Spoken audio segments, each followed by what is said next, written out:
মমতা ব্যানার্জি টাকা তোলেন কোত্থেকে? উনি বললেন কেউ শিল্পপতি চাঁদা দেবেন না, আমাদের লোকদের তোলা তুলবেন না, তাহলে টাকা আসবে কি করে? উনি ছবি আঁকবেন, ছবি বেচবেন। আমি জানতে চাই মমতা ব্যানার্জির ছবি কতবার বিক্রি হয়েছে, কারা কিনেছে, কারা তারা?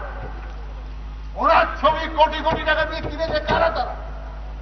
সাহস থেকে, হিম্মত থেকে মমতা ব্যানার্জি কাগজের ছাপা, ওটা এক রকমের তোলাবাজি।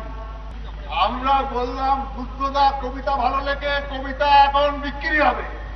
একজন বলল 10 লাখ, একজন বলল 20 লাখ, মোটা মোটা লোক সব দাঁড় করিয়ে রাখলাম, সব কবিতা বিক্রি হচ্ছে।